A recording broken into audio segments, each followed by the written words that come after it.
In the comic book world, there are two separate, yet equally important groups: the collectors who buy the books and the speculators that supply them. These are their stories. Hi, everybody. Matt here from Matt Likes Comics. And I hope everybody's able to join us tonight because we have a little twofer tonight. I'm going to be giving away the prize from my last video for the third place, as the gray man who won it said he'd already have them and would like to see somebody else win it. And tonight's guest is one of everybody's favorite guests, Mr. Stephen Gentner. Hello, Stephen. I was wondering who's coming. How you doing tonight, Stephen? I'm doing very well, sir. Thank you. I wanted to say right at the top of the broadcast that I'm very glad you're not frozen, because evidently in Canada, it's never a sure thing with other people who have StreamYard and have 1942 equipment to watch the show. And then when we were all explaining, went to Alan that you actually were fine and moving and grooving. And then it was a matter of trust, and he didn't trust us. This strange paranoia that Alan has. I don't know what's happened. It's sort of scary. And he's up there in Ottawa, and he's near the seat of power. I hope the cooler heads will prevail, Matt. Please tell me that cooler heads will prevail. Right now, it's like in Fahrenheit, it's like minus 18 outside. And quite simply, everybody's got a cool head here in Ottawa. Along with everything else. Along with everything else. I mean, like, I'm in my basement, and we've got the heat really cranked, and I'm still cold because of where I am. But at least the rest of the house is good, and my wife and kids are comfortable, and that's all that matters. So before we get too far, let's say hello to everybody who's in the chat. Oh, we have Andreas is first tonight. Hi, K Munin. K Munin. We have JSS Brooklyn. Hello. JSS. Somebody I think you're familiar with. Hi, Susan. Hi, Sue.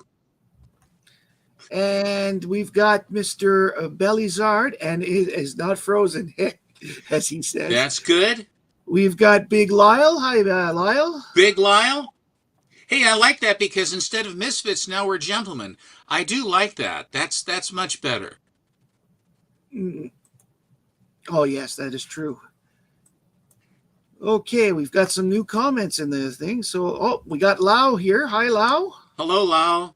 Lau says he's going to the same show that Alan and I are going to this weekend. So I hope you guys have good luck and find good stuff to buy. Oh, we've got another one. Hi, Rick. Welcome to Rick. the show. We have a lot of fun planned tonight. Stephen is going to show us some pulps, and then we are going to show a bunch of books from a favored Silver Age hero that a lot of us like. And Stephen, of course, is going to take some time to impart some knowledge to us. So without further ado, Stephen, Alan! Sorry. Matt Atkinson, I like comics, but please don't do I like that. comics. If it's I don't that have close, brains. we're in trouble. Oh, boy. All right. I just wanted to show, I have here various weird tales. That is the second, the gal that is the one that I do like is, and I keep forgetting her name, it is Brundage. Miss Brundage does those covers, and they run all the way down here.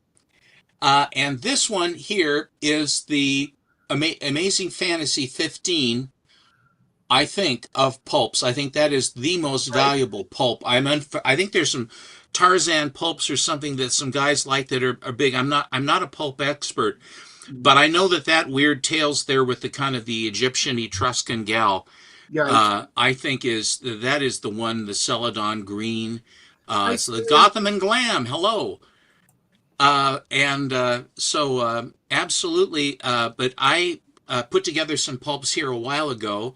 When I figured when the word first came out that they were going to start slabbing pulps, I had said on a broadcast with Alan that we both thought that is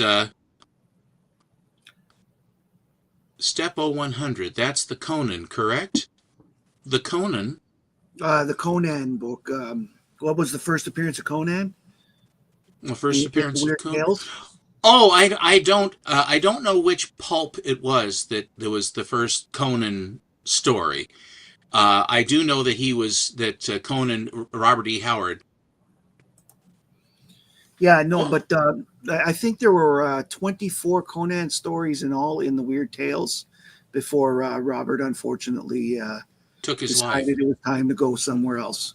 Yeah, he was a very troubled man, and when you read the stories, and I've read them, it's he was an amazing writer, but it was the mind that could conceive all of that stuff. There was definitely troubles. It was a very tormented man. Well, he However, had, that being said, the Brundage covers, and there's other people in there too that are very fine writers as far as that goes. I also like the shadow pulps as well. I actually have a bunch of reprints that they did a while ago where they would give you two stories and nice covers, and they're big, and instead of the paper being pulp, it's nice bright white paper with dark black ink, so it's very good contrast. But Matt, should I talk about the Age of Silver now, or do you want me to start the wheels just a turning? quick question before we go. Those Weird Tales, what era, like what years are we talking? 30s. They're 30s. Yeah, They're in and some of them have the works, the NRA, the National Relief Association, right. and that's when Roosevelt, we were the Depression, in the Depression since 29. And yet the pulps would still sell, and they were very, very popular. But if you think that comic books are fragile, pulps are far more fragile. The cover stock is thinner, Yeah, and the paper that's inside, and they're glue bound. They're not stapled. They're glue bound. And a lot of them were put into bookcases, and the sun just beat down on the backs of these yeah. things, and so their survival rate, and also the fact that so many of them, lots of them had been trimmed on the edges, and that's an acceptable thing that they would do because they said, well, the cover could tear, and it was to maintain because there is a certain little bit of overhang.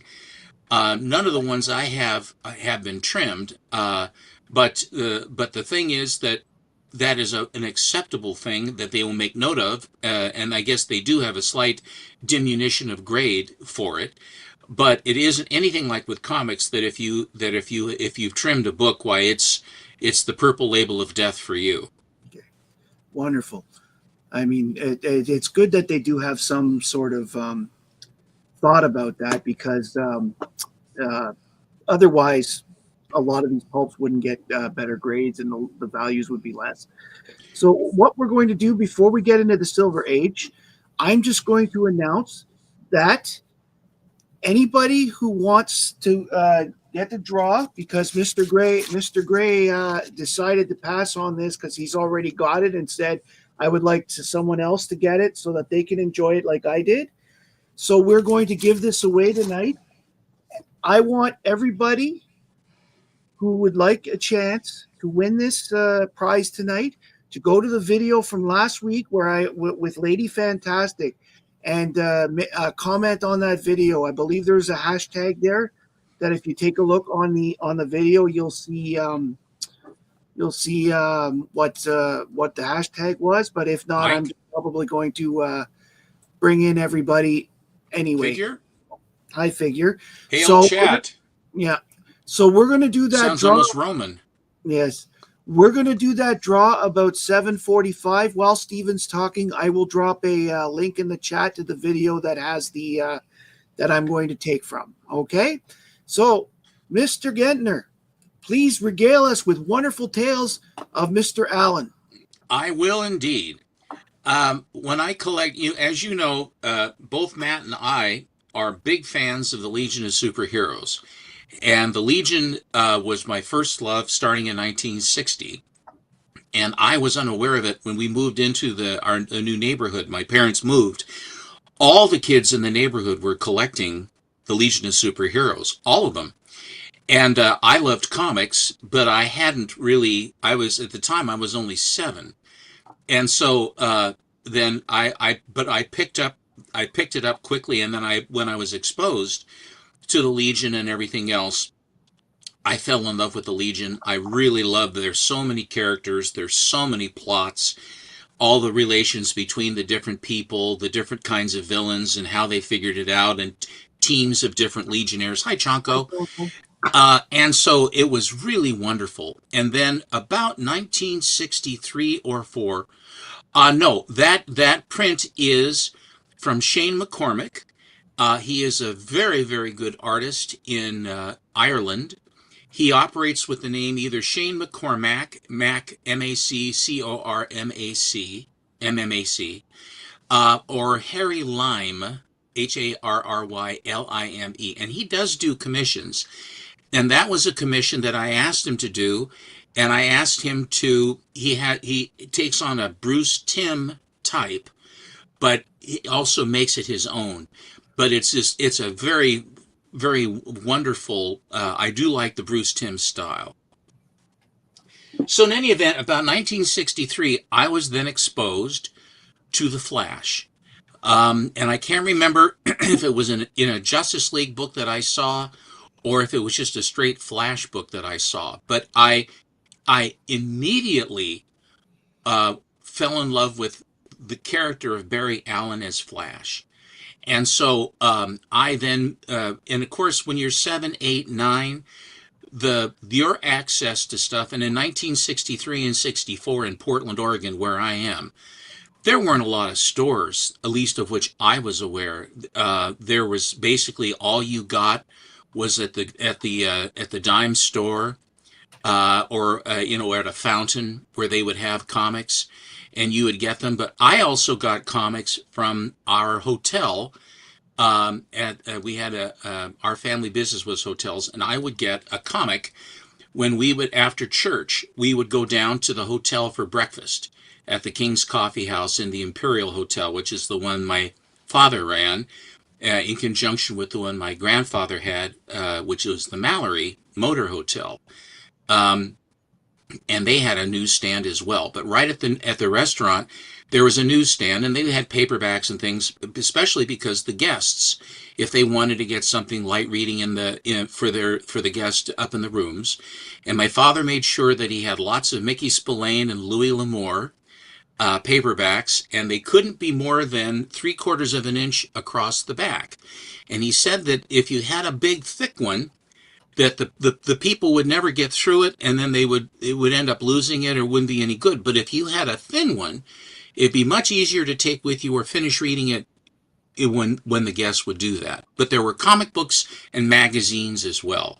And so what we would do is when we would go down for breakfast, very popular, we would be able to get, Dad said, you can pick out a comic book, and then we would read the comic to basically give us something to do while we waited for our breakfasts to arrive.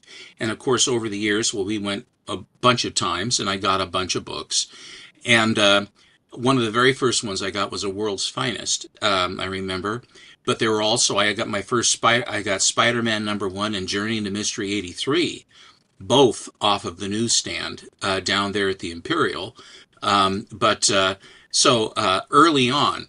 But so whatever resources I had, or horse trading with various people, hi Cone, the horse trading going on, because a lot of the kids in my neighborhood had older brothers and sisters who collected books, and then they would be handed down to the kids that were in my age group or younger. And then everybody would get together and we'd talk and we would read and everything else. And I think that the very most desired book was the Super Moby Dick of Space. That was the most valuable book. No one even knew about issue 300. No one even knew anything about it. They certainly didn't know about Adventure 247. So in any event, I started, but having said that, I went ahead and I did get an AF-15, but not at the newsstand. AF-15 had come and gone before. I don't even know if it was even on our newsstands, if it was carried. I really don't.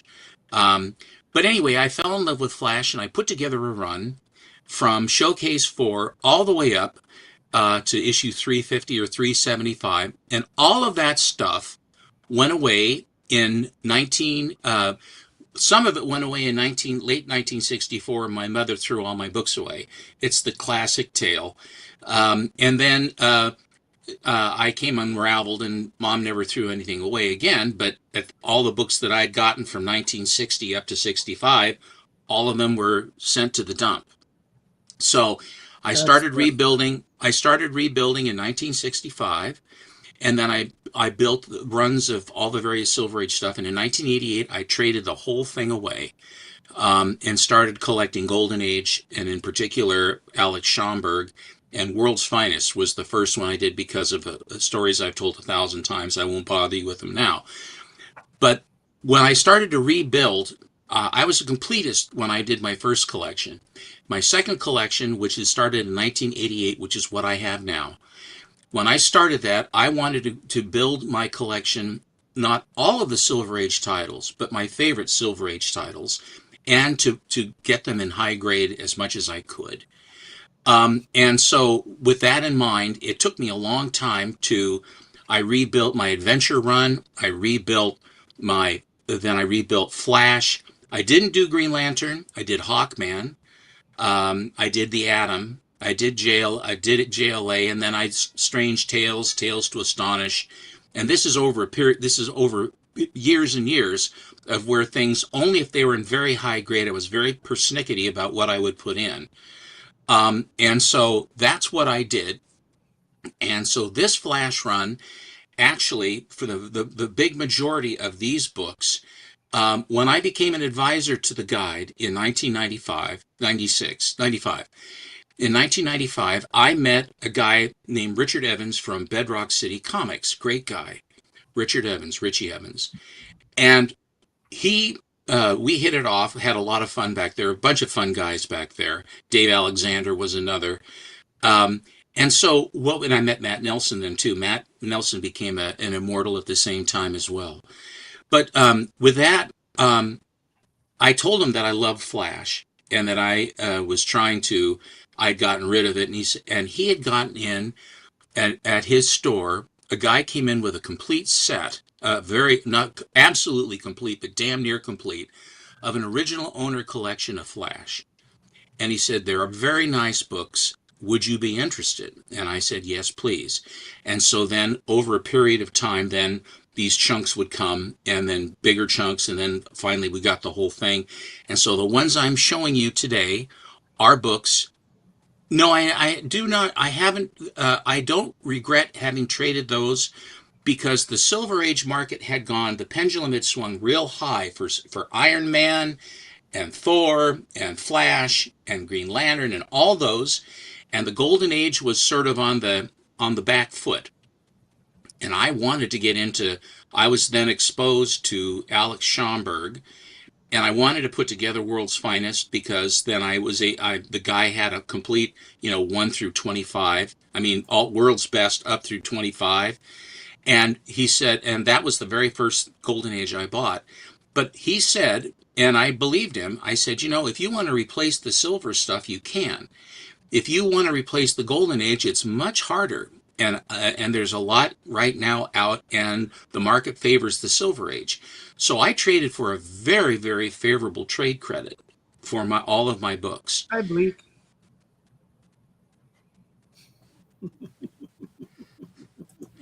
And so what happened was, I ended up getting a lot of. Then that's when I started putting together my Golden Age run.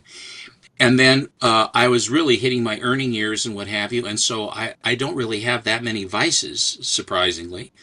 And so I would then basically go after, and all my contacts and stuff, getting comic books, and then going to my LCS and other things like that. And then over the years, things have just sort of come together as they've come. But this Flash run was very special because Richard cut me a very nice deal, and it isn't a put together kind of, it's not higgledy-piggledy all over.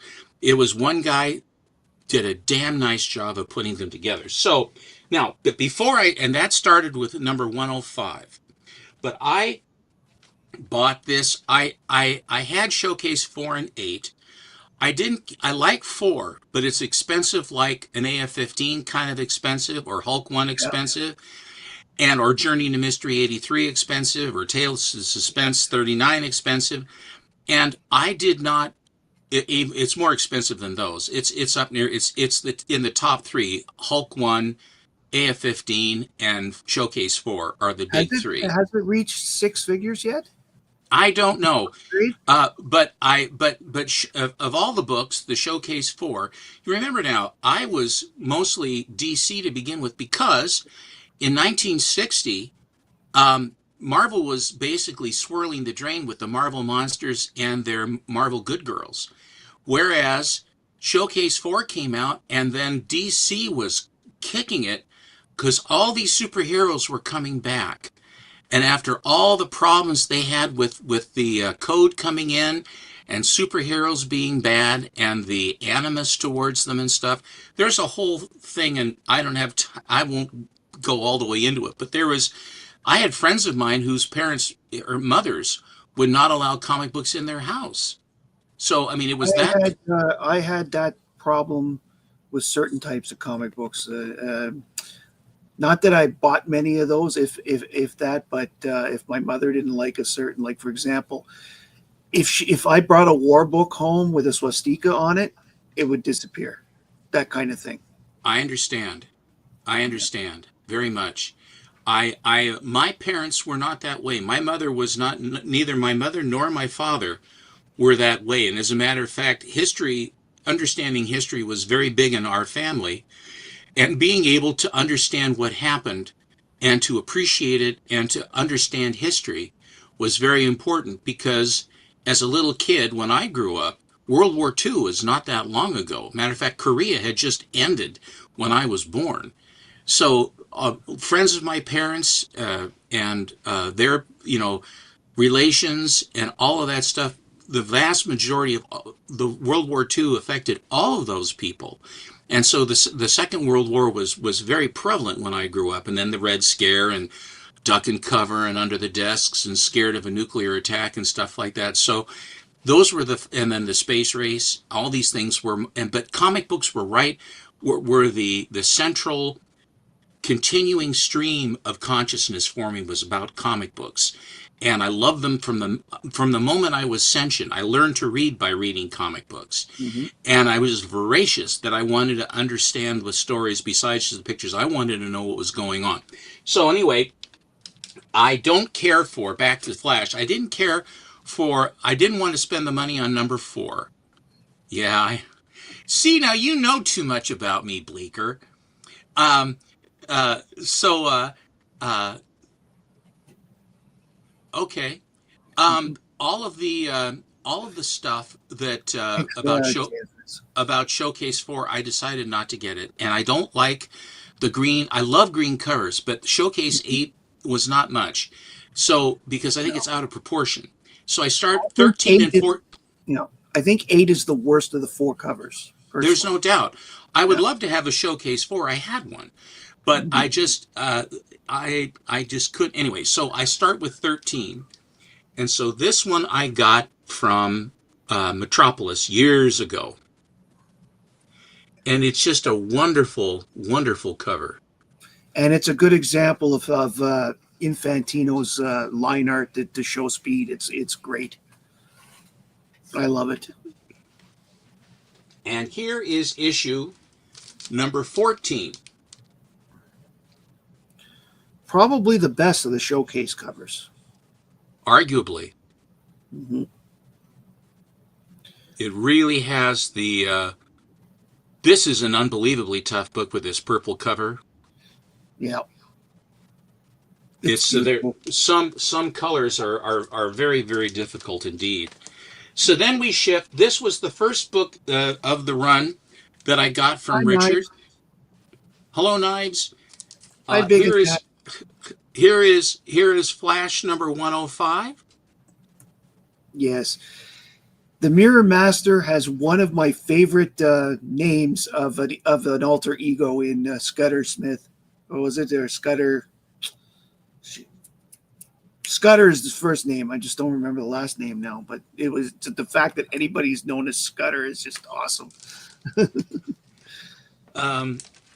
And that's issue 105. It is issue number 105 because the numbering from the Golden Age went up to 104, Hi, and Bobby. hi Bobby, and then they went ahead and they went, boy, we're really going. Hi, Colin.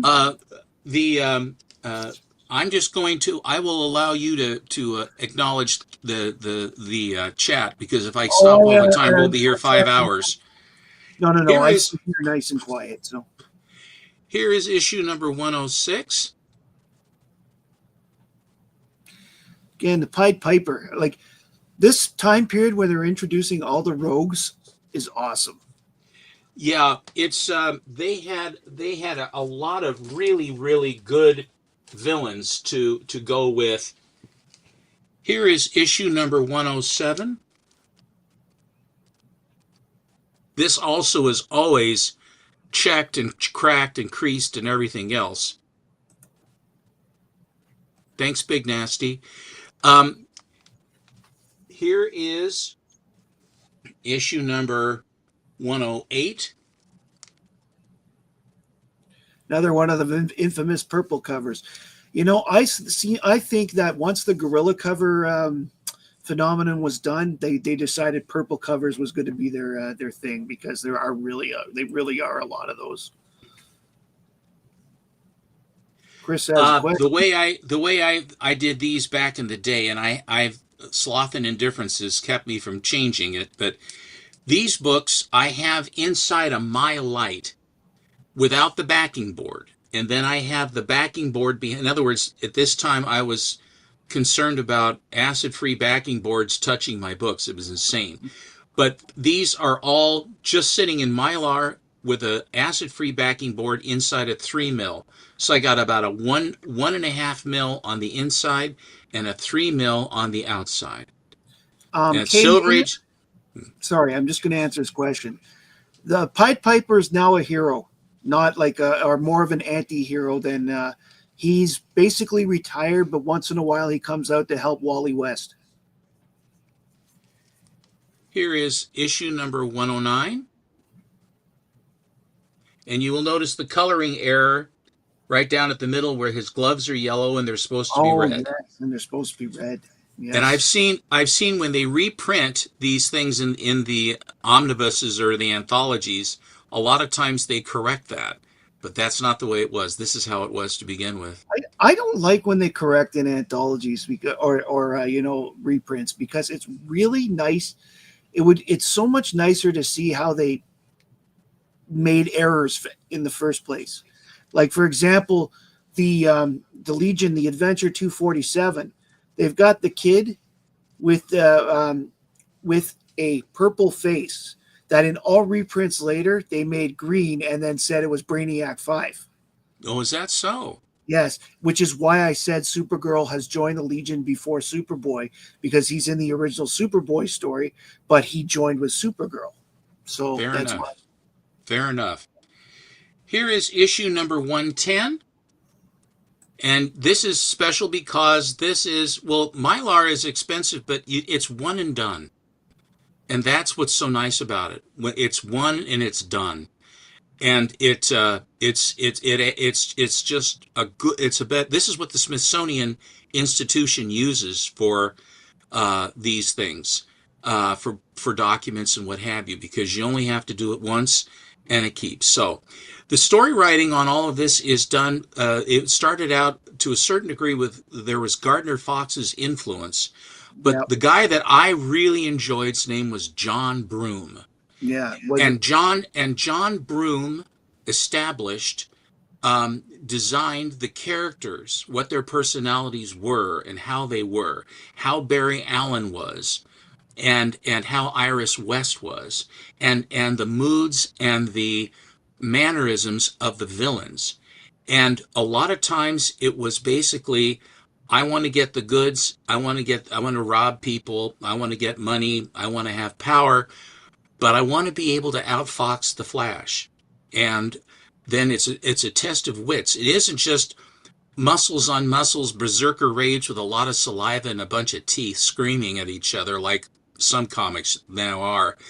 But this is this is the kind of a thing where he was a thinking man, and John Broome provided that kind of personality. And so when you have a character that you love, the person that is writing that character, who is giving you that character, when you read a comic book, it basically is a one-on-one thing between you and the artist and the writer.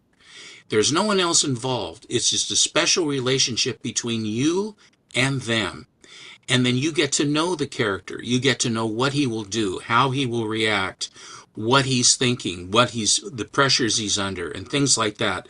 Not soap opera like Marvel, but just the story of the heroes trying, especially Flash, trying to dope out what to do. And it wasn't just that it was his speed, it was that he used his head, just like Adam Strange would do. And Yeah. the combination of that kind of thinking man science fiction writing and the combination with Carmen Infantino's wonderful art and the various inkers that took him on, it is something that it was lightning in a bottle to me. So Now, this what is the first appearance of Kid Flash. Yes? wasn't Adam Strange done by the same creative team? I know Infantino did his art. Was it the same writer? I believe that John Broome was involved in that. I can't. It's like it. If it isn't, it's exactly it's very very much the same, because Adam Strange was always hi Renegade. He was always trying to figure something out, rather than just overpower it and I'll just power up and then I'll be doing all this stuff. There was always more to it. The atomic clock that went to the future is about to be an atomic bomb, and he has to figure out where it is, and how that, various things like that, the plot developments. This is what Julius Schwartz did when he came in as an editor, is that he brought science fiction into the title. It brought science fiction back. And so the combination of superhero and science fiction Hi, is Christina. what made hi Christina, that's what made the difference.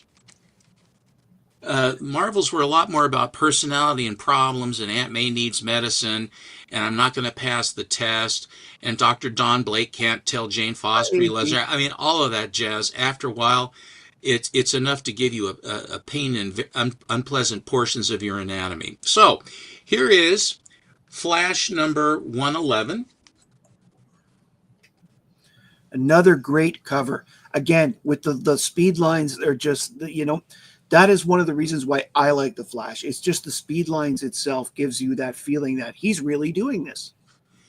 Infantino was the best person, to my eye, of anyone to translate speed onto the printed page. But it's because of his architectural style that there's always skyscrapers and skyline in the distance. It's always as if Flash always has his situations, a lot of times on the covers, on the outskirts of town, and either he's running on some parkade somewhere where there's all manner of cement everywhere, or it's some pastoral scene. For example, here is the first appearance of the elongated man. Yep. And in the background, there is the cityscape. You see, architectural. Mm-hmm. Yeah, I like that too. I mean, for some people complain that there's no backgrounds to comics. You cannot make that complaint in a Flash comic. No, and even if there, and you know how I feel about that. Yeah. Okay, here is issue number 113, and here comes. Who is this now? The Trickster. The Trickster. I love the fact that in the 1990 TV series that the Trickster was played by Mark Hamill. Yes. And that he came back to be the old Trickster in an episode of The Flash of the last series. I thought that was kind of funny. Cool. Mr. Hamill his voice would be it the Joker or the Trickster. He's sort of a one-trick pony, and that's okay. I wish that he would just be quiet and let us enjoy characters without any of the other. But this is a good one too. And his name is James Jesse, this guy, Jesse James. And so he figured because his name was so close to Jesse James that he would then become a criminal. As far as a motivation goes, Matt, you have to kind of wonder just a little bit. My name's like that, so I guess that's what I'll be. I know. Here is issue number 114 with Captain Cold. Yes, I love Cat. You know, of all the rogues, I probably like Captain Cold the best because over the years, the way the character's been developed, he still surprises. And There's a lot of, and he was great in the Last Horizon or whatever it is, the Darwin Cook inspired cartoon movie, right. New Frontier, and the Flash takes on Captain Cold there in Las Vegas. So here is issue number 115. Oh, Fat Flash, or should I say, shall I say, calorically challenged Flash. And always the future guys are almost always bald. Yeah. Well, almost without exception, always the future guys always are bald. And the thing about, do you know how he got rid of his fat, by the way, in this? No, I haven't read that one. That one's fair enough. He goes into a potato dehydrator for them to make potato chips. And he basically goes in and he just melts all the fat off of them when before they process potatoes for potato chips. That's how he got it all off.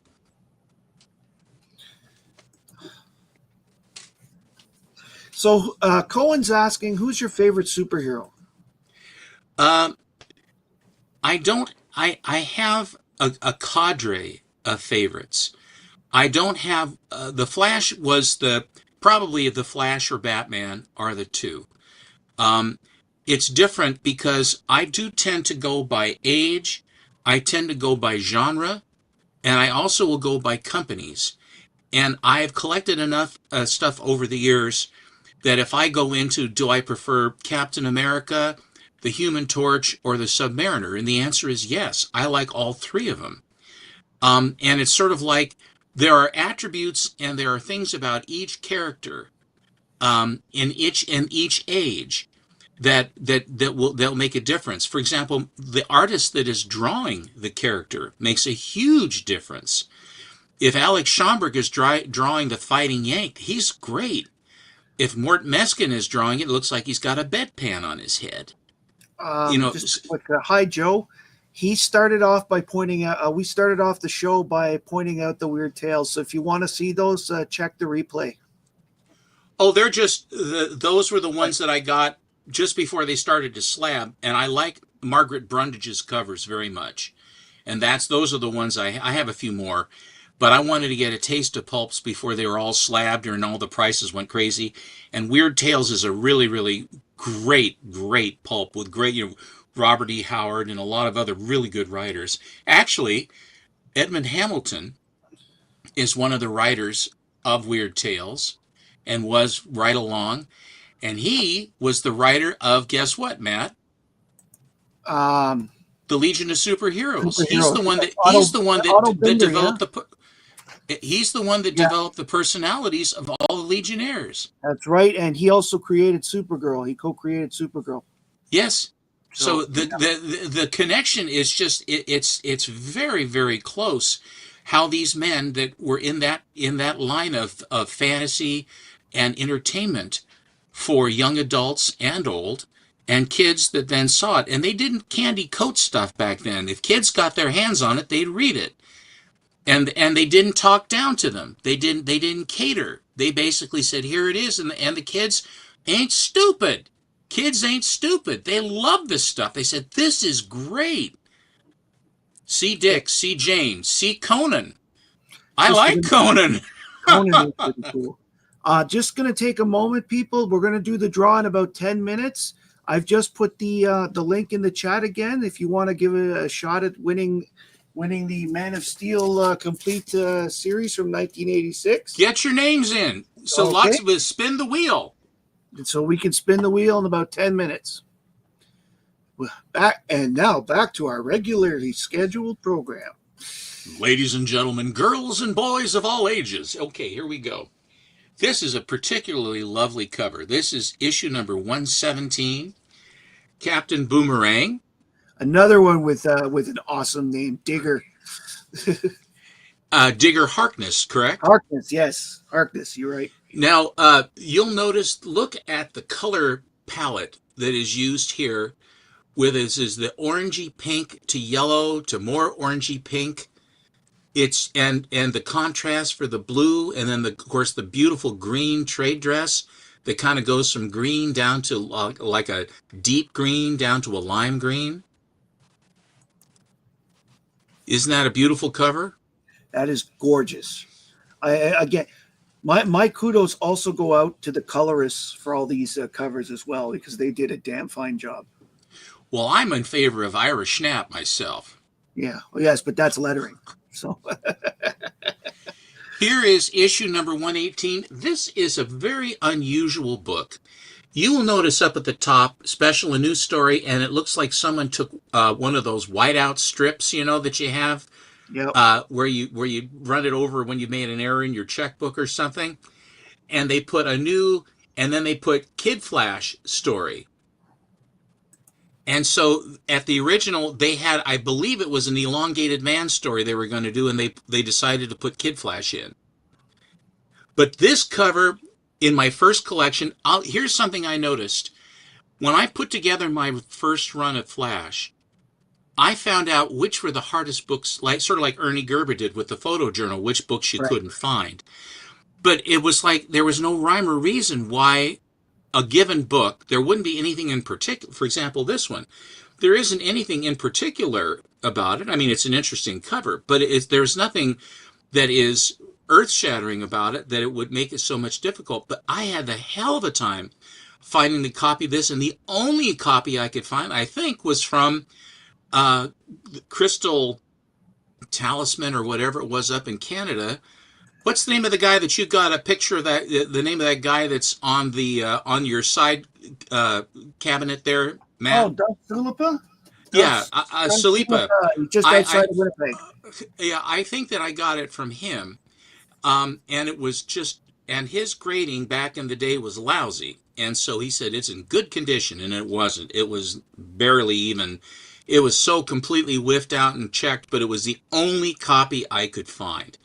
And so that's what I had, and this is the nicest copy I have ever seen of this book. Such a beaut. Between the helicopter in the back and the scarecrow character, it's a beauty. I love that one. It's weird because I've seen like 2 or 3 copies of that book here in my area. Mm-hmm. I honestly think it comes down to A, distribution, and B, what collectors in any area we're particularly into. My area is very heavy on there isn't a Silver Age Marvel book that if I don't have the money I can't get in this area. It's very heavy on that. But Marvel's heavy. People saved Marvel, and they had and everyone collected Marvel when Marvel came on, and DC sort of lay fallow. Now they were still selling and they were still making money. Otherwise, they would have gone out of business. They were doing what DC was doing in Marvel. Mm-hmm. But it was trendy and cool to have Marvel comics because all the problems they had. Oh, I have problems too. I can identify with it. I never felt that way. I enjoyed the stories, but I didn't identify with Peter Parker, or Dr. Donald Blake. I enjoyed them as their hero selves, and that was the difference. It was the DC heroes were strong, they were virile, they had a good sense of humor, and they were self-sufficient, and they were able, and they were capable. And these other ones with Marvel, they barely hang on. I can barely do, barely, and terrible social problems and terrible personal problems. And I said, I'm sick of this crap. They're not heroic. The heroism is living day to day. And I don't want heroism living day to day in high school with Flash Gordon or Flash Schmidlap, the guy that's up against Spidey. Yeah. I mean, bring on Doc Ock and have Peter Parker have his head together and function properly instead of being this goon. But oh, I like it. I identify with it. I didn't. I identified with Barry Allen and Bruce Wayne. I identified with Hal Jordan and Ray Palmer and Carter Hall. Yeah. Those guys, or John Jones. Those people didn't mess up, or Wonder Woman. They didn't mess around. They weren't crying all the time No, and they agonizing over everything. But that was just me, and that was just in the day. But I enjoyed the heroic parts of it. Doctor Strange was my favorite, and then followed by Ant-Man. Here is issue number 120, and I believe that this is. Do you know what's significant about this cover, Mr. Atkinson? 120. That's a good question. Well, it's very apparent. And I think that's the first cover appearance of Kid Flash? That is correct. Yeah. All right. We're going to take a minute now, and we're going to do the draw. So no more comments. Here I have everything set up so that we make can... Make you big, Matt. Make you big. You don't need me for this. All right. So we're going to do a spin for the prize of... All right. Here we go. Why is it not? I said start. Oh, it's giving me an ad. Hang on here. I'll try this again. All right, let's see. YouTube comment. YouTube. This is why I've never liked Apple products. For some reason, there's always more ads on them than there is on anything else.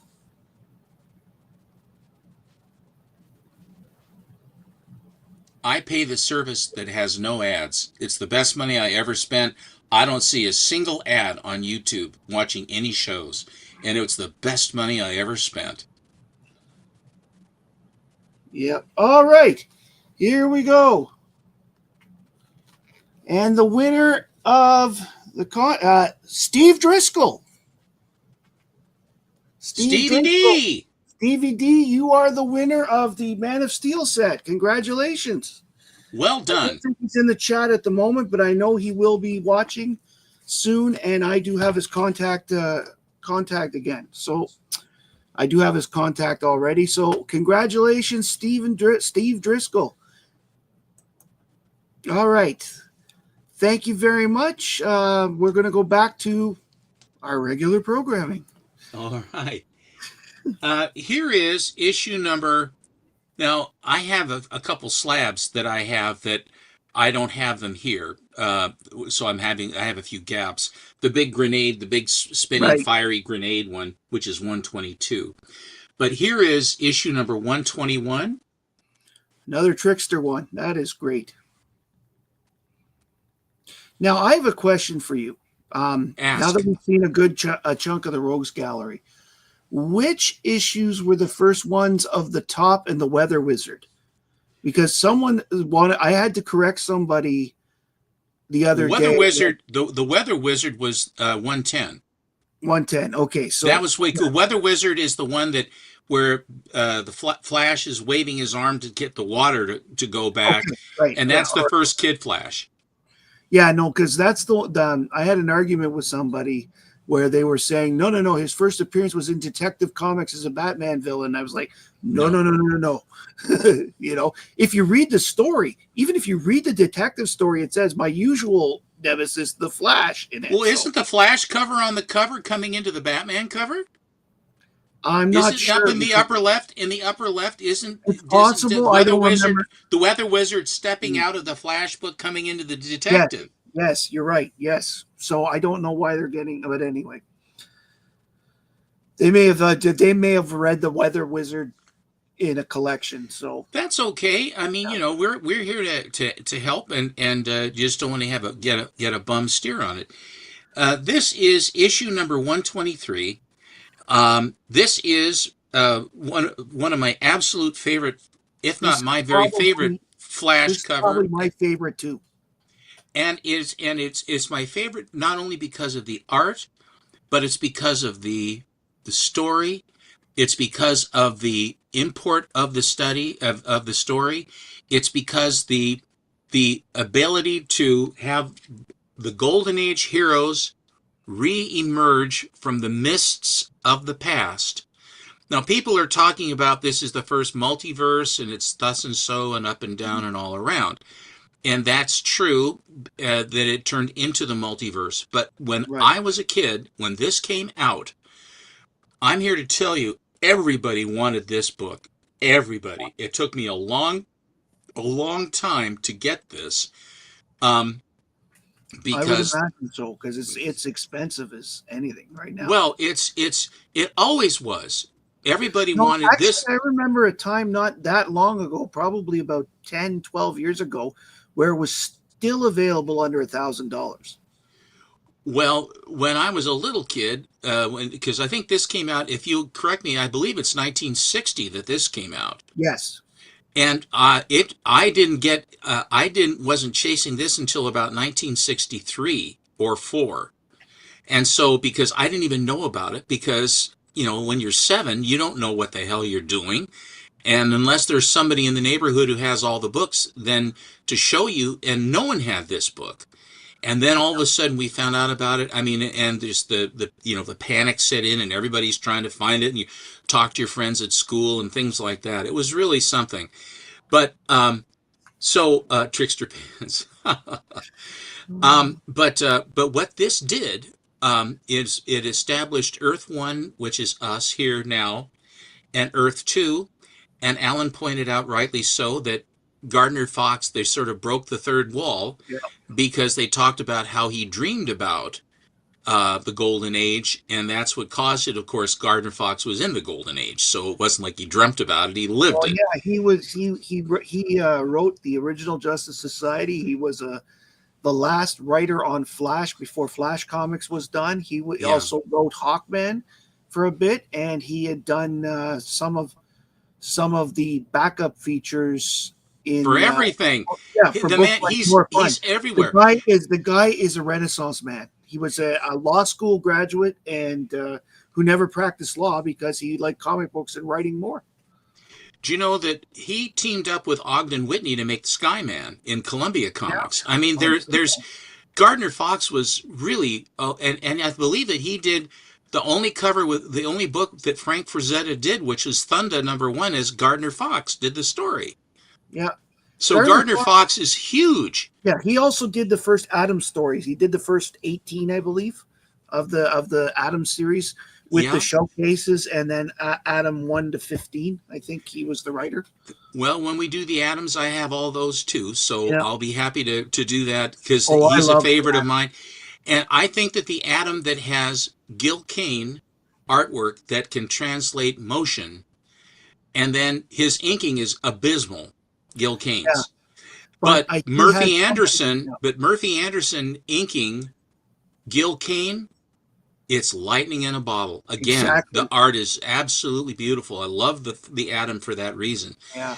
So this book, One of the things I don't like about the Action Comics and the from about 82 to 85 was that Gil Kane did all the covers and he inked and penciled, and there were some of the worst covers. big roundy eyeballs, and everybody looks like Gil Kane. Did you know that? Apparently so. You look at the characters, then take a look at Gil Kane. You go, oh, there he is. So Flash 123 is a huge, huge book, and it's a great story. It's a really good story. Read it again and again and again. You can read this thing. And I think that my first exposure to this story was in the Secret Origins Annual, the first Secret Origins Annual that had all the origins for the big heroes, all the big heroes. It was just great. That annual, if you get an annual, that's one of the ones you might want to do. I have another copy of this. Wow. It's pretty cool. And I still have this one too. Jeez. Now I have one more question for you. Do you have any of the Golden Age Flash comics? Yes. Yeah. How many would you say you have? I have a few. I have some of the Flash that I have, but that's Golden Age Flash. And if Yes, you I want to know. talk about Golden Age Flash sometime, It's a I'll be different happy thing. to. I'm just curious because there's that continuity. A lot of people who like the Silver Age Flash don't necessarily like Jay Garrick, and that's why. You know, and Matt, you gave a talk here just recently about people complaining about comics. And this, as far as I'm concerned, falls right under that I know. heading. Because Jay Garrick is a great character. I totally agree. I Jay love. Garrick, Jay Garrick, Jay Garrick is a great character, and I enjoy I enjoy watching him doing what Jay Garrick does. He's not. He doesn't use his speed the same way that Barry Allen does. No, I know. It's the same way that the Green Lantern, the Golden Age Green Lantern, does not use his power ring the same way that Hal Jordan does. Hal Jordan makes much more use of Yeah. the power green than does the original Green Lantern. And also the reason why is this. The original Green Lantern was not, the whole story of Oa and the Cosmic Policeman and Abin Sur and all this other No. jazz is a Dramatic. great story, but that ain't the original one. He was basically a guy on a train. Yep. He was a flagman or a signalman on a train that crashed, and one of the lanterns was magic that was on it. How the magic lantern got there, I'm still a little vague on. They don't really explain it very well. But Like he even would today. use this when he would use his power ring. It would just be this splash of green coming out like you're spraying paint out of it. It wasn't like a boxing glove or a straight beam or around the Yeah. corner or turned into a tractor pushing stuff away, or it was nothing as clever as that. It was that it was used, and when he would fly, I have this in All American. I have a couple of comics of All American with him. He will point the ring forward to fly, but the beam doesn't go out from him. The beam goes back at him, and it's the beam that elevates him to fly. And he is considered magic and mysterious.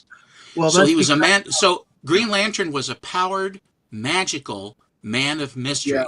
Totally different, and exactly. a great character. Here is issue number 124. I wonder if the Flash said, "I'll be right back" after that boomerang got thrown. Oh, God, Matt, I have to help you. We're going to have an intervention.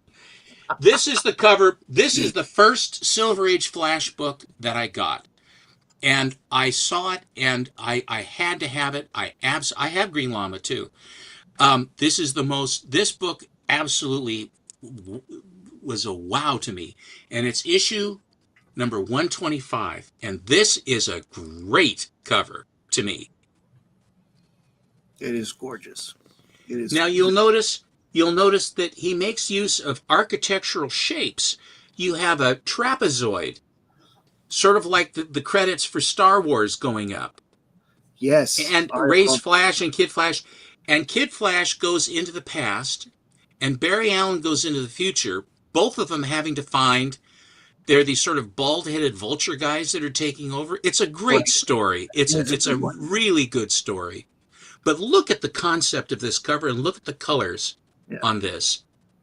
And you get both heroes with dinosaurs and spaceships at the same time, with both Flashes going on to do battle. Yeah. Just cool stuff. It really is. I mean, I have one of those collections, one of those showcase black and white collections, and that's where I've read most of these stories. But I mean, because face it, I've had some difficulty getting older books, and only now can I afford the bigger ones. So you'll get them. I mean, they're there, and DCs are not as expensive as you think. No, still, I know. I've seen the prices drop on a lot of them. So this was one of the. This is when when they changed the price to 12 cents, and I remember this book vivid. Actually, it's not. Is this the first 12? Yeah, this is the first 12 center.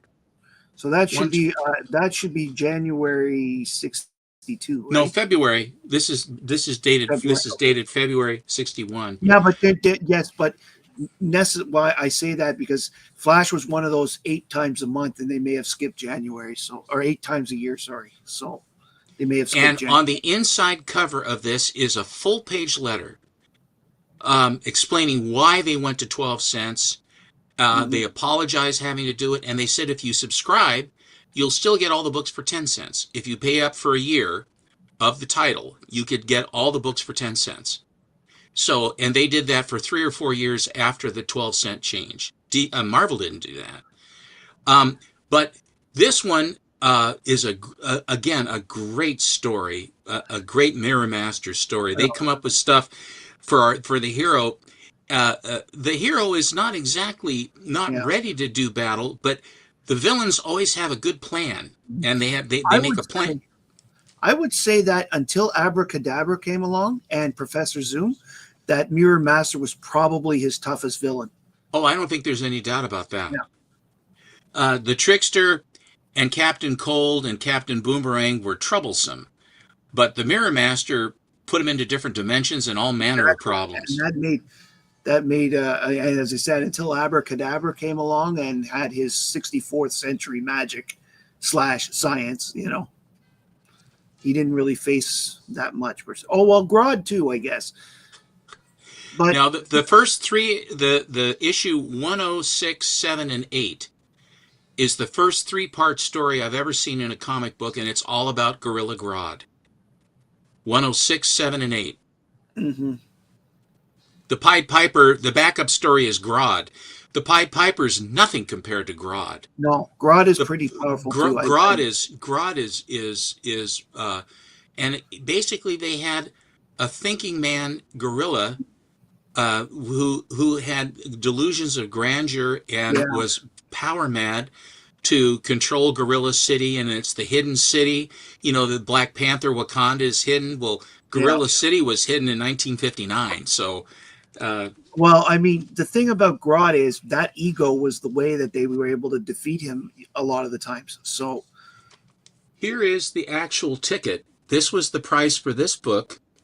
wow, I can't see, but I can't. One is 165, Wow.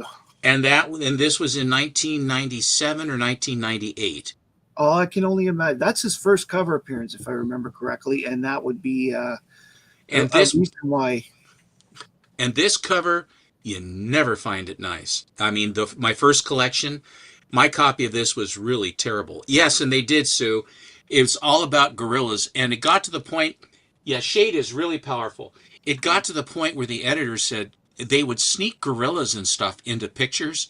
They'd always have gorillas. They would insinuate gorillas, and the editors finally to say, "Look, knock it off with the gorillas. Okay, I enough mean, is how enough." many variants, like books like House of Secrets, House of Mystery, and some of those other ones like that, Strange Adventures? How many times could I was a gorilla be the story? Like different ways. Oh, champ. But they've managed to do it. So, Yeah, it's fun, and I think that they all had a ball. Well, I know that Carmen Infantino liked to draw simians because yeah, he did the Detective Chimp was all yeah, Carmen Infantino. I He remember that too. loved it. He loved drawing gorillas, and then you had strange sports stories in Brave and Bold where they Mhm. had the gorilla baseball team. Now, I mean, all that stuff is great I stuff. think Here Ed is, Hamilton. I think Ed Hamilton did Congarilla though. I think so. It could have been. Yeah, And this one is 128. Beautiful purple cover. yeah, very nice. I'm assuming that's Abracadabra, isn't it? That is Abracadabra. That I recognize the story. And this one was 150. Yeah, And that was the starting price. That's, of course, I discounted down from that. I mean, I bought a bunch at the same time, so he cut me a beautiful deal. Very nice man. Here is issue number 129. Now, this is a really cool book because it's the return of Jay Garrick. This is where Jay Garrick comes over to Earth 1. that's right. And And so then Jay Garrick is helping him take on two of his Yeah. villains as so as turnabout is fair play. And everyone was clamoring to get more of Jay Garrick. Yes, Jay. And Well, so the they thing, said bring him back. And the way that Infantino could draw ice, where it's this sort of this yeah. jagged thing, and again there's the skyline yet again, and it's a Hmm. great it's he they really did it well to bring, to have him come. The only thing that they say to distinguish Barry Allen and Jay Garrick as far as being Flashes is that Jay is older, and so he's fast, but he doesn't have the endurance that Flash That had. he There once was no had. Speed Force at this point. There was none of that stuff. It was the hard water vapors that Garrick inhaled that turned him into Flash, and Barry Allen being struck by lightning or lightning striking all the chemicals in a random fashion in the lab, Yeah. splashing all over him that turned him into the Flash. There was none of this newer continuity or retcon stuff that they did. Yeah. It wasn't as and again, reading these stories and the writers being consistent and the editors being consistent, I liken this, the quality of DC Comics at this time is extremely high. And the Yeah. reason why it was high, and so was Marvel. And the reason why was because there was an overarching editorial control where an editor actually had control and was involved with the story writing and what Yeah. was to be done. That's the best.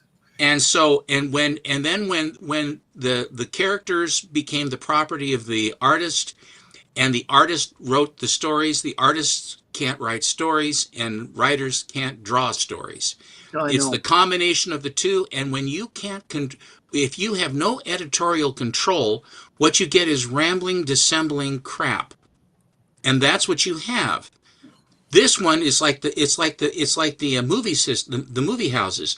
When you would go to an MGM movie, when you go to a Warner Brothers movie, if you went to a Paramount movie or Columbia, you knew what you were going to get. You knew Yeah. the kind of quality you were going to get. You buy a DC comic, you know what you're going to get, or a Marvel comic. I honestly think, yeah. The I would quality was say, assured. The quality was assured. And that made that so that each month, and the other thing too, because of inflation and the cost of things, when I first collected, I could take $1 and get 10 comic books. And then after 12 cents, even then, I could buy 8. yeah. And then 4 pieces of penny candy. So it's the kind of a thing where it's that you could get so much more, and the stories, they're 36 pages long. And so you could get so much more, and that doesn't include like Turok, Son of Stone. I mean, any number of I know. some other Dells that there were that were really cool. Space Family Robinson, some really cool stuff. Anyway, Um, no, I remember. I would say that 57 to 67 was probably DC's real best time. well, I think that it Because was you had, earlier than that. I think it was earlier because in '56 everything lifted off because the superheroes were coming back and everyone swarmed to DC. Everyone in the neighborhood collected DC. No one yeah, but collected Marvel. that No period one. you had yeah, but that period you had Julius Schwartz doing the non-Superman titles. You had Mort Weisinger doing the Superman titles, That's and you correct. had Robert Conagher doing a lot of the as editor doing a lot of the war books at the Yes. time.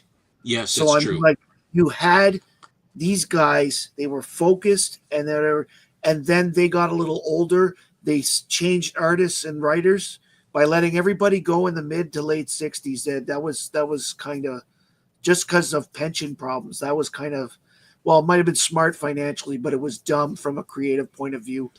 Yes, we This still got some good writers, but that was the best overall period, I think.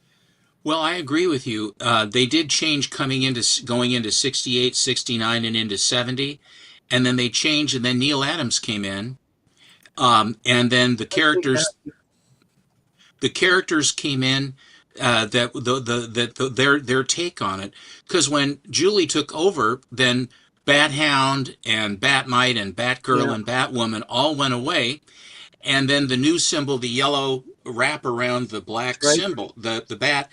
And when Infantino was drawing Batman at that point, which is that was the new look, if you will. Yes, I When the remember new it. look came in, I love Flash, but I didn't really embrace. I preferred the older Batman look, the older golden Yeah, agey looking Batman stuff, and there was a lot of science fiction stories that I were like there. that. There were a lot of aliens and what have you that they would fight and things like that. Science fiction stuff. This is issue number 150, and this was 150. I see the top is finally on the cover. Yep. Is that who's that? Oh, this Trickster. I was going to ask if that was the Golden Glider, but she's later, eh? Yes. Yeah, This was another one that I really liked because Green Lantern and Flash were good friends. Hal Jordan and Barry Allen were good friends.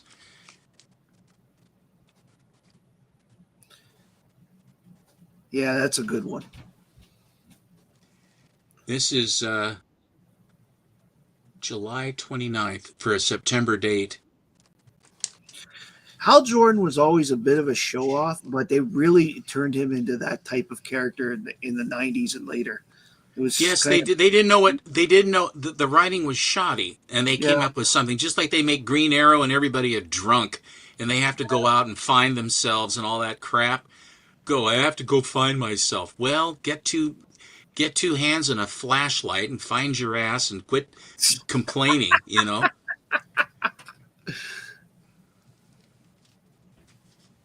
Okay, here is issue number 132. again, just beautiful. That whole, it isn't just the lines here, it's also the after images as well on this one. It's just so great. It is the kind of thing. This is quintessential Carmen Infantino. If Yeah, you like this kind of thing, Infantino is your guy. And look how clean and tight his line is here, Matt. yeah.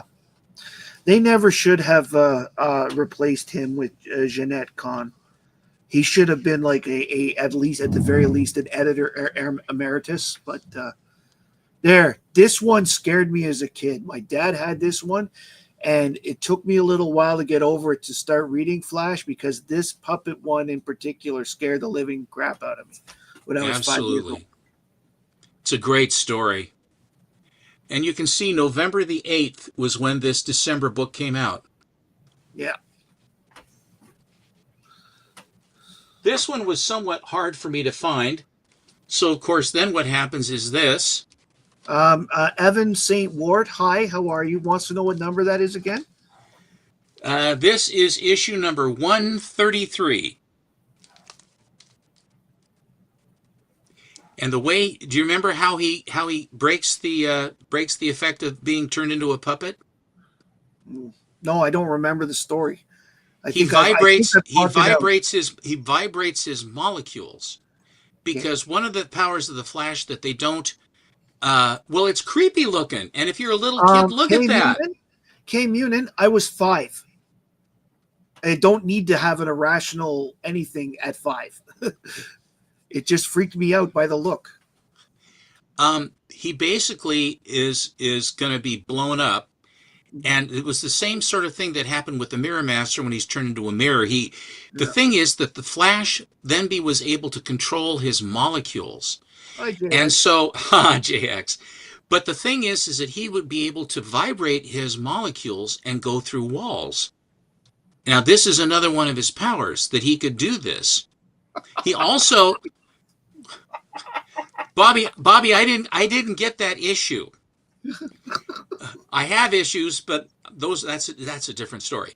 But anyway, so there's that. And here we go. Here is Flash number 134. Hi, Mark. Mr. Mueller. Another great cover. At what point did Ralph take the mask off? Not for a while. No, okay. And I didn't like the fact that they killed his wife, and that was one of the impetuses where Yeah, they were killing people off. Sue Dibney. I yeah. didn't care for that at all.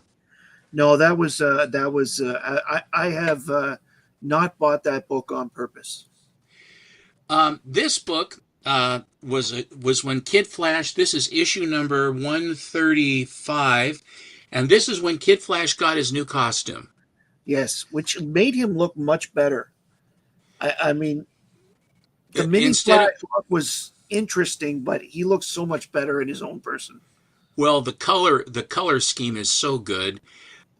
I couldn't find this book in my first collection, and the only one I could find was had a 15-cent stamp on it, sticker on it, up over the price, and it was from the bus station. They always would jack it up a few pennies to make more money on it, to take advantage of the people traveling by bus. But that was the copy. It was a white disc that had a red 15-cent stamp on it. That was my first. I remember that, my first copy. So there's that one, and Well, then it leads me to ask you a question I'm curious about. Did your dad own your father? Did he own the magazine shop in the hotel, or was that subletted out? when we first got the Imperial in 1950, we had a leasehold. There Right, was a restaurant. There was a restaurant. I wasn't around in 1950. I didn't arrive until 1953. And so when their lease finally ran out in about 1955, then we thanked them very much and showed them the door. And right, that's when we remodeled, and that's when they went with the Imperial theme for right, the Imperial Hotel to the King's Coffee House, the King's Room, the Queen's Rooms, and all of the more regal uh, right. uh, like that. And that was the scheme for it. And that's where my father wanted to have the little king from King Features as the mascot. Grandpa said, "Where is this? Is going to be the King's Coffee House? Do you have any idea how we can then identify it?" And Dad said, "I sure do. I think the little king would be great." So he contacted King Features, and he said, I loved the little king as a kid growing up, and I had my father's King comics that had a whole bunch of Right. Little King cartoons in it, sight gags, and they said we'd have no problem with that. We'd be honored. And Dad said, "How much does it cost?" They said it'll be $100,000. Well, the hotel itself cost $100,000 in 1950. Wow. And so Dad said, "Thank you very much." And then what he did was he got a guy down in California who was a very fancy interior designer. And then he basically made the Little King, but different enough that it wasn't the Little King. And Hmm. that was our logo for that. I've shown that before too. Oh, Here I just is, thought, I asked because I was curious to what it would cost your dad, like if whoever was running the store, how much they had to pay for the magazine themselves. well, Like no, was that it was, we went there. The company that we have here in town is Fred and Bay Company. it? They would provide periodicals for doctors' offices, every law offices, everything in town was Fred and Bay, basically. Mm-hmm. And so they would have a crop that they would bring in, and then the cashier at the at the cashier stand for the restaurant would basically handle the inventorying of the stock, and then they would put the books out, and then they would leave the ones that were there. I don't think we ever returned anything of which I am aware. I don't believe they ever tore the tops off. They just left them there, and they eventually would sell because little kids would come in, and a lot of them, they weren't collecting books. They just wanted a funny book to read. Yeah. And so here is 136. It wasn't as ordered or together. I mean, it was an entirely different mindset about comic books back then. This is a big one too. This is where he meets Vandal Savage. This is issue number Yes. This 137. is the one I picked for book club this week. That Well, we're covering. I love this story. This one is just great. when we are off camera, I will tell you my thoughts on that. But there you go, and it's a great story that we have the two flashes again. Here is another one. This one has an even nicer color strike on it. Nice. And Beautiful. that was in the day this was 375. Mm, It wow. was a big book then, and then when two's not enough, then you got to have three. Man, Here is issue number 138. another good cover. That's another thing that Infantino was good with, doing the stretch of the elongated man again with the motion lines. And I really he is so. DC fans are really talk about Infantino a lot, but outside of DC fans, I don't hear a lot about him. I can't help those people. Yeah. I can only show them, and all I can tell you is that Infantino, and you know, Matt, when I met him in 1996, when I met Carmen Infantino, it was the hugest thing for me to be able to meet the man that all of these books that I read over and over and over and over again, and just in love with Barry Allen and loved the Flash for what he could do and who he was as a man, an honorable guy, straight up, good stuff. And when I met him, and I was so appreciative for the hard work, for the work that he did creating, I mean, the images of the Flash. And I was like a little fanboy talking to him. I was in the presence of a god. Right. It was really something. He was extremely nice, and I told him how very much he meant to me as an artist and as a creator. It was a wonderful thing to be able to meet the man. These are really big books here. Here is issue number 139, and here comes Professor Zoom. Yes. And this is when he finally gets. See, that's the one thing about the Flash. It took them this long to truly find a nemesis of huge quality. Batman had the Joker, Superman had Brainiac and Lex Luthor. Flash finally got the Reverse Flash, and that was or Dr. Zoom. Do you know how he got his powers from as far as to have speed? I think back then, didn't he recreate the accident? No. What he did was, this was in a museum, the Flash uniform, and it still had traces of the speed aura, he called it, on it. And so he used super science to flame that up, to fan it up. He then dyed the suit reverse colors, and by donning the suit, he then had the speed. Do you know how he was defeated? No, I don't remember the end of that. Okay, the way he was defeated was this. The Flash has an aura around him, which is why friction does not incinerate him. But the Reverse Flash did not. And so what Flash did is he got right behind him. He sped around behind the Reverse Flash and then sped up to the point where the Reverse Flash started to burn in front of him. Oh, nice. That's how he defeated him. Very nice. Does it start off as a fan of the Flash, though? He was fascinated, and I believe this is where that atomic clock was in the future as well. I think that's in here too. I don't think that this guy, I don't think he was a fan. I think he was fascinated with the age, and he was fascinated by the character, but not in a positive way. It says, what's in it for me, and how can I profit from it? And I want to have money, and I want wealth. Look at the futuristic. This is textbook Infantino, modern architecture with spires, and thanks, Bobby. With the spires and and all of the trails. I don't have all Flash One. Alan does. I know some. I was going to say he has it. But look at those spaceships, how they're going after him. I mean, the obtuse angles and stuff. It's just really great stuff. And of course, when one is not enough, you have to have two. So now here comes a book that I absolutely fell completely in love with. This is Flash Annual #1, and this is when it came out. That is 106? I showed 106. No, he's asking for 104. 104 is fine. It's a red cover. It's a nice. This is the one. 86 is 86. That's the Black Canary. Alan has that one too. Is 86 the Black Canary, or is it the Yeah. Gentleman Ghost? Or is No, I think 84 the 86 80? is the Black Canary. I think he was talking Okay. about. Now, this Flash Annual was so much Thanks, JG. fun because in the back it had a glossary of who wrote and drew all the stories up to this annual.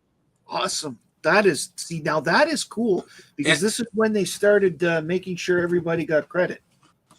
and this was and I referred to my first copy of this annual so many times to remember who it was that was doing the stories, and if it was John Broome or whatever was going on. And inside this was an original extra unpublished story from the golden age of the Star Sapphire, who turned into a Green Lantern villainess when Carol Ferris turns into the Star Sapphire for Green Lantern.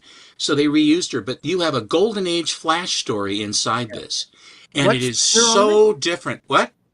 Evan St. Wart would like to know the year of the annual. 1963. I see it's 63 or 64. 63. And this came out August 20th, 1963. It's stamped on it. August 20th, 1963. Awesome. And this particular copy was from the Green River Killer, who collected comics. And and Harley E had this. And I bought it from Harley. Have you ever met Harley, or just have I met Harley? Like, has he ever traveled to your area? Because I've met him. I've done business with him in person. He used to come to Ottawa every year. I've done business with Harley E for 30 years. Yeah. But I did business with Harley years ago, and our Harley even stayed at my hotel. Very nice. Before he started staying at the Marriott. But the thing was that with Harley, I got my Strange Tales run. I got lots of my Tales to Astonish run. I got a lot of my adventures. I got some JLAs. The dealers, I have, over the years, since 1988, and actually even before that, I've been buying from these guys that are long in business. Right. I've bought stuff from pretty much all of these guys, and lots of it. And so I'm very well aware. Matter of fact, Harley is where I got my copy of Hulk 181. Then I bought Raw that came in a 9.6 white pager, which was part of my trade when I got my Captain America #1. Here is, so I know Harley real well. I haven't done a lot of business with him. He's more expensive now than I remember. The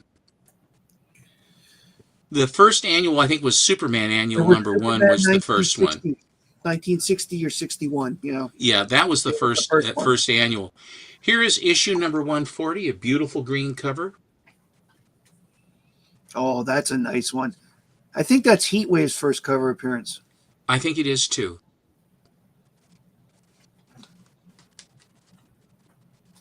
Here is... Hello, Eternal Warrior. Welcome to the stream. Thank you. Here is issue 141, and who is this? Oh, that's the top. That's the top. Yeah. The eye patches over his face look like tops.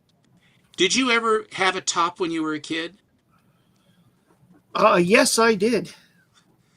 Duncan Yo-Yos had Duncan tops that had an acrylic point, and the cord that you would put up at the top, and you'd wrap it and wrap it and wrap it all the way around as tightly as you could up the spindle. And then you would fling it out and then pull back, and then the thing would go poof, and then it would just go around and around and spin for 4, 5, 6 minutes. It was a lot of fun to do. I had tops. I had Duncan Yo-Yos too. I have a couple Duncan Yo-Yos around here somewhere. I remember the Duncan Yo-Yos. Walk the dog, put him to sleep, sleep the thing. But actually, when you flip it down so hard and it comes back up and hits your hand so damn hard it hurts your knuckles, that would happen. It's just kind of going, damn, ow, and then you have to get all the spin out of it. Away. I'd mind taking away because I tried to hit my little sister with it in the head. Here's issue 142, another green cover. Oh, that's beautiful.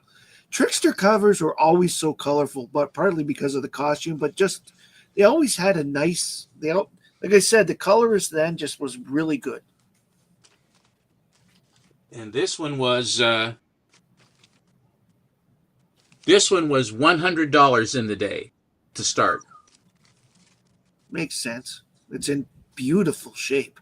Yeah, they're all in the VFE plus VF 8ish 9 area, which is they have little considerations, but the guy that put this run together really did a great job. Here is 143. Another Hal Jordan team up. It's a good one too. I wonder though how he's able to pick up Flash. I realize he's picking him up from the red part of the uniform, but he's got yellow on him. I would have thought that. I think that the yellow comes into effect just as much as the plot requires the yellow to come into the plot. So.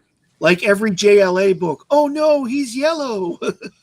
I can't do anything. This one is always this is another copy that's always chewed. This is 144. And this was a $90 book. Yes, it's a beautiful cover though. Yes, Eternal Warrior, just about every book is Carmine Infantino as the artist. Well, as far as that goes, all of these are Infantino. Yeah. Here is issue number 145. Weather Wizard. I always liked the Weather Wizard. I think he's my favorite of the rogues. Just because he's got that little extra, similar to Captain Boomerang. He's got that little extra streak of nastiness. Here is issue number 145. They're split in half. I remember this one now. Yes, the Master Stroke. That is absolutely right, Zero Cool. But you see, that's when you were competing with other kids, like with marbles. But when I was a kid, we didn't really play marbles all that much. I had some agates and stuff, Aggies that I would have, but we really didn't play the marbles that much. And if we had a top or something like that, we would not compete to then lose the top or win a top or lose a top. It was just to see. A lot of times it was to see just how long you could get the thing to go and who had the best floor, whose house had the best floor to basically do the top so that the top could spin. If he had carpet, you couldn't do it. But who had the nicest hardwood floors or linoleum floors like in a kitchen. And that's when we would be doing these things. Here is issue number 147. And I love the homage. It's the homage to 123. Yeah. That, again, is another one of my favorite covers. I really wish there was a Gerber's book for Silver Age, but... They didn't do it. They didn't do it for DC. They did it for Marvel, but they didn't do it for DC. DC would not allow them to do it. And I said, why? Why? Don't you want people to know? Make the money. And then everyone can see the covers and make them want to go out and buy them. Does that make sense? No, you can't do it. Go figure. Here is Flash number 148. Ah, yes. And this is where you start really seeing him start to bald. I think that the balding he does, they carry it over into the current Suicide Squad books. And like every time, it seems you can see it, they play with his hairline every time. I think it's hilarious. And yes, I'm balding too. So, well, good thing I'm not. Here is issue number 149. Oh, now that is a fun one. That story is fantastic. And you know how come he could do this? Because only Wally and him could see at that speed. He basically took his mask off at lightning speed and then put it back on, and only Wally could see it. And what's the relationship between Wally West and Iris West? Well, aunt and nephew. correct. Which I don't understand, considering Iris was from the 30th century, but She wasn't. That's retcon. You know darn well that is. no, that was in 350. And actually, no, it's mentioned, by the way, in earlier books than that, I See, think. Grasshopper, you've been sucked into the vortex of retcon. I'm sorry that you've been led astray, but it's all right. Here is issue number 150 in a beautiful green, dark green cover. Yes, especially having the blue and the red. I'm glad in this case it didn't pick purple. I think it would not looked as good. It's a great contrast. I love this one too. Here is issue number 151.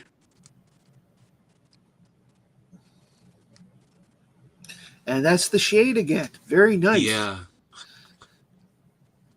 Are you familiar with these, Matt, at all? Or Yes, I'm very familiar with the Golden Age characters. no, I mean you're familiar with the Flash covers. Yeah, a lot of these, yes, I would say most, if not, I would say I know about 80% of the ones you've shown. This one was 1 1/4. Yeah. I don't have too many more. Here we go. I have issue number 152. Very nice. Hi, Sean. Sean Boyle. Yes, Shane McCormick is the artist of that. And you can find him as either with Harry Lime, HarryLime, or Shane McCormick, ShaneMaccormack, McCormick. I don't think there's 2 M's. Here's Hi, another. Hazoo. Gesundheit. Here is 153. Great cover. Yes, I do. I do too. I guess they're going to use the actor that plays Flash and bring him into the movies, I think. No, that has been brought down to say no. They've decided not to go with any of the TV people as much as possible. They want to create new. Well, I hope First it of isn't all- Ezra. I hope it isn't Ezra Miller, and they have someone that's got No, his no, head no, is no. on straight. All I know is that they want cheaper and new. 154. Oh yes, that one I have not seen in so long. But I have a friend that had that book. You And know, he at the wouldn't let me time. touch it because it was in great shape. Oh. Hmm. Here is issue number 158. Yes. I think this is the first gathering of the rogues. The Gauntlet of Supervillains. And there's a 7th villain that he doesn't know is there. Here is one. That was 155. Here's 156. Wanted. I think more than any other hero, Flash was arrested / wanted by the police more than anybody else. It's amazing. And considering that he is a police scientist, it's even more. Here is issue number 157. No, that's a beaut. I'm going to have to look up what the issue the top died in, because I think that would be another cool one to get. I know Alan thinks it's kind of morbid, but I actually do like collecting issues where characters die. Do you know Alan finding something morbid and the books that he collects, and he finds something morbid? Well, he found it interesting how, like, when we went out to shows, that I'm like, oh, so-and-so died in that one. So-and-so died in that one. But he likes first appearances. I like last appearances. Well, I think they both have merit. Yeah. Here is Flash number 159, and this is the first go-go checks. So we're in late 66. This is March of 66. 66 to 67 were the Go-Go checks. Yes, I'm a big Go-Go Checks fan. At the time they came out, I hated them. Mm. Well, my uncle has said the same thing. He didn't like them when they came out. It clutters the cover, but they wanted to have something to distinguish it. This book was a whopping $70. Mm. I could see why. Again, really nice shape. Well, it's older. I mean, it's newer. Oh, anyway, here's Flash number 160 when they were doing the 80-page Giants. And that is one that was in my uncle's collection. I read that. I haven't read it since I was like 7, but I did read it back then.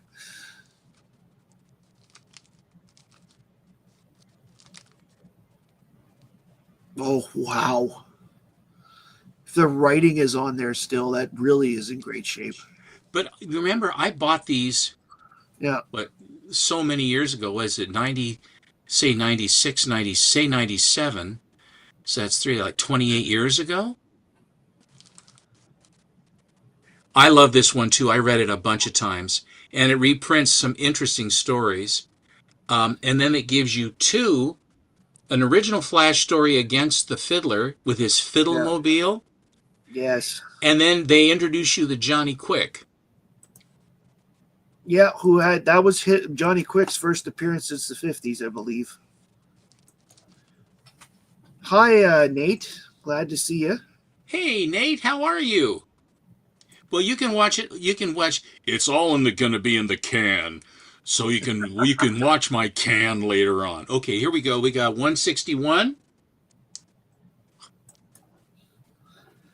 By the way, congratulations, Steve. You were the winner of the Man of Steel set earlier when we did the draw part. Welcome to the show. Mark Mueller, I like Johnny Quick as well. I wasn't that familiar with him until the All-Star Squadron came out, but I really like what Roy Thomas wrote for him, so I think he's a great character. This one is not a tag on the book itself. It's a tag on the Mylar. Which is $45 near mint. Now that is the first real people busy cover from the series, and it's still good because it's a great background. Well, the gray covers also show everything. Yeah. And this is Infantino and Giella, and I disagree with you. I think that Giella is an excellent inker for the Flash. I really do. I know that Murphy Anderson does a very admirable job, but Giella, I think Murphy Anderson's stuff, a lot of things turn into Murphy Anderson-ish art. Mm. If you look at the Atom, you see Murphy Anderson. Of course, you do for the Hawkman because it's all Murphy. But when you see Atom, you have to look a little bit to see where the Gil Kane is because Murphy's inks are so good. That's why, and he also backs off on his inks for the Flash 123. Mm-hmm. He's not the usual Murphy Anderson. Giella basically enhanced with very fine line for the Flash, which with Speed I think is a heavy line for Speed. Doesn't work. It doesn't work visually to me. Mm-hmm. A finer line to show the body and movement, and then the different stages and stuff. To me, I thought Giella was excellent. Yes, for the most part. I just had a particular small bit. I just think that Anderson's the better inker, and I will admit he is a better inker.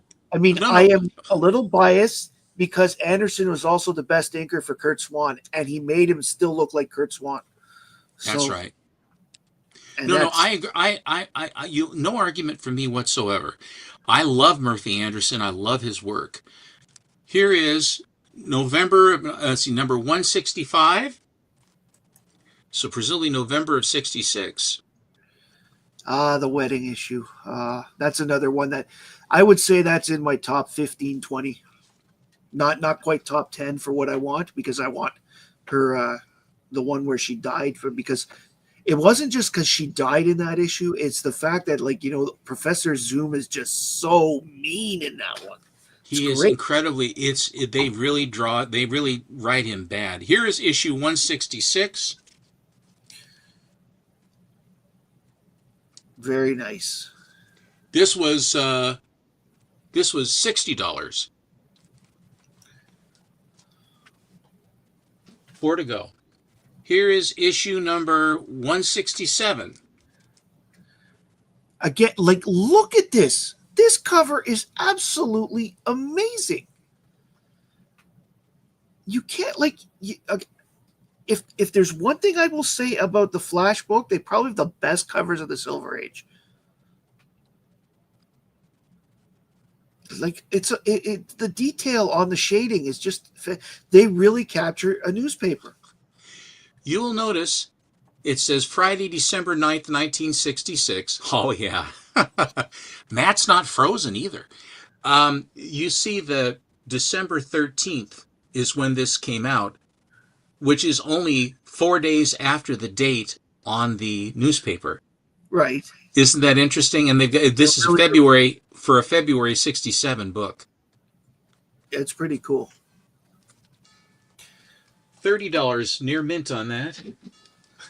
It's interesting, the prices. Here is issue number 168. Yes, it does look like duotone. And we got another Green Lantern hangout. See, that's one thing I have not read, except for the first one. I have not read the Green Lantern crossovers. You're biased. You're biased. It's not that. I just haven't had the opportunity. Oh, okay. So here is issue number 169, another 80-page giant. And another one that Trust me. Trust me. This cover actually helped me get over my fear of the puppet guy. Well, I can see why it might. Flash's face is so friendly. High synthetic panels. Choco. I'm guessing Choco was there. Wow. That is cool. That one was $45. Here is Flash number 170, a purple cover. Not a beaut. JX, the Puppet Flash, has haunted my dreams. I'll see you in my dreams. And who is the artist here? Is it? You might say I woke up many times when those dreams happened because Now you can tell who the inker was here, can't you? I'm taking a closer look. Actually, I would like to guess Neil Adams, but I think that was before he was there. So yeah. This is Murphy Anderson. Murphy Anderson. That's what. Okay, yeah. Now you sound like Alan. That's what I was saying. I was just going to say. No. It's. I will admit it's. I need glasses. It's harder to see. Well, I got them. I wear my cheaters too when I have to. Wait, I'm right. hang on. You know how come I can see it? I just made you big for a second. Okay, now that I've made you full screen, I can see that. I just can tell right away from the Flash's body right off the bat the way that is. Yes, JX. You know, I've heard that, and I said, no, you didn't. Yes, I did. I knew that. I was saying that. No, you weren't. You didn't say it till I told you. Well, I was going to say that. I gave you a chance to say that. You didn't say anything. No, and then I said it, and then you say you know it. You know it because I told you, right? No, right. You know it because you told me, but once I made you full screen for a second, I could see it better. Yes. I'm mimicking Alan. I'm not mimicking you. I'm mimicking Alan. That's what he does. Who is that? Oh, I don't know. I don't know. Fan again. Welcome to the chat. I would not. I mean, as far as having them slabbed, I wouldn't do it. I think I'll leave them raw. Because the cost to slab the books are beautiful. Anybody that knows what they, if it comes to that time, they're going to be able to tell what the hell this stuff is. This is 140 or 170. If I watched Tyler's video he put up today for Pocket Full of Comics with about how to apply, like send it to CCGC, and I saw the prices. He was showing the website. I'm like, okay, that is way too much because it's also in American dollars, so it's like. that's a little much for if I wanted to get one slabbed. Boy, I really really want it. Now, when I had my Phantom Lady 17 slabbed, I also had my Exciting 39, the candy bar cover done. Yeah. I had 7Cs 4 and 7Cs 6. And then I had a Betty and Veronica 41. Or 4, Right. no, Betty and Veronica 40 was my second copy. Okay. I sent those in, and because of the value, and I had some there was some slight restoration that was removed from the Exciting 39, and nothing was done on the other ones. There was no, I mean, they were cleaned and pressed. That's all they did. Mm-hmm. Do you want to guess what those 7 books cost me to have them slabbed because of the values of those books? Probably $1,000.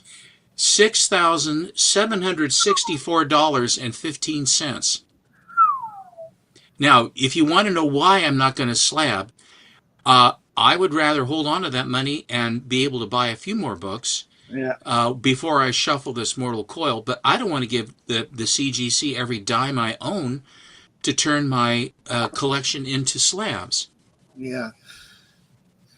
I would the cost of slabbing a book is the same whether it is a $10,000 book, a $5 book, or a $150,000 book. But the fact that the value will then be quantified, they want their cut because it's quantified. It's commodified.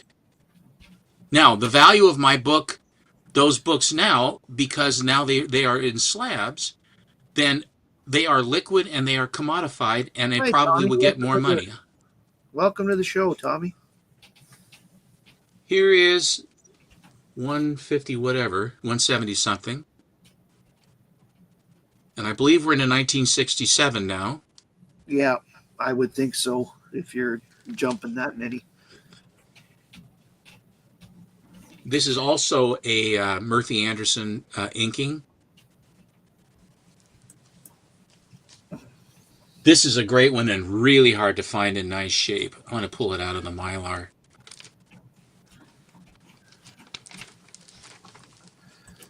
That's true, JX, especially Lucy Lawless.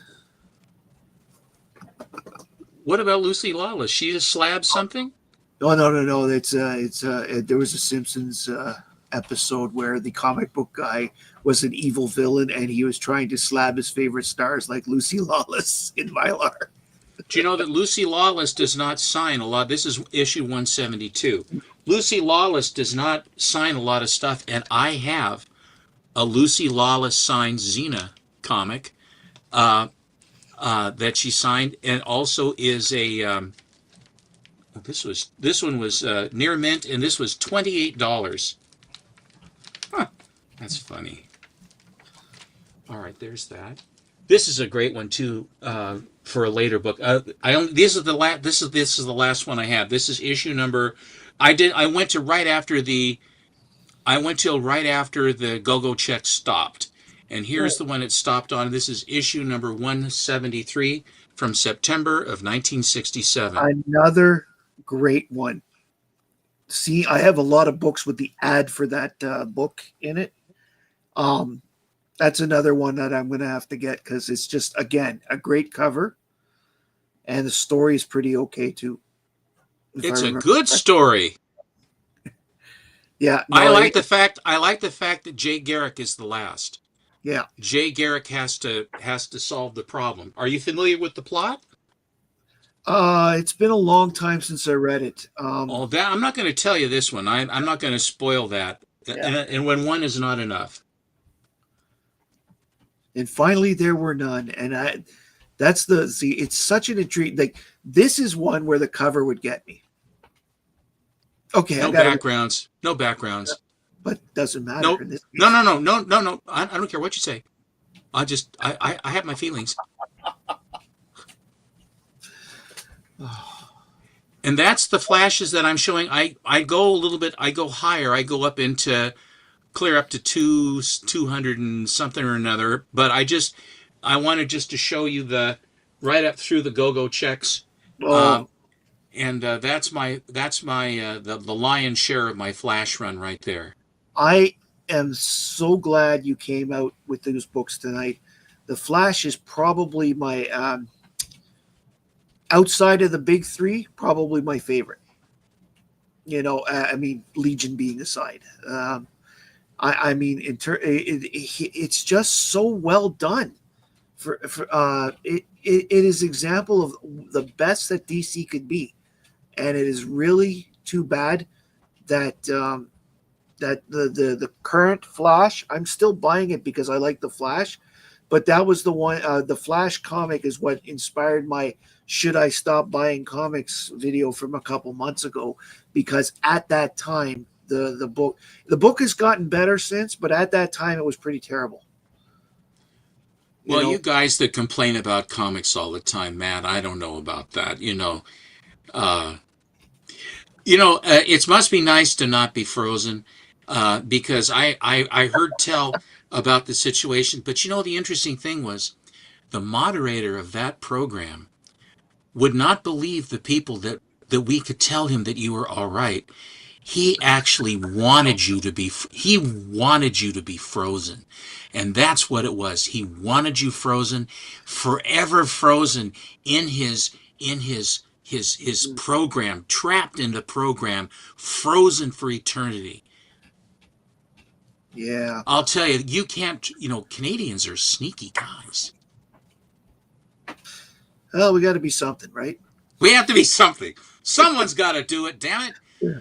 Stephen, thank you very much for coming tonight. This was an absolute pleasure, and I hope that everybody that was in the chat tonight had fun. My pleasure, truly. Next week, we've got a different type of show coming up. We're going to be having a trivia contest between Lettuce Comics and Nate and Holyak Comics.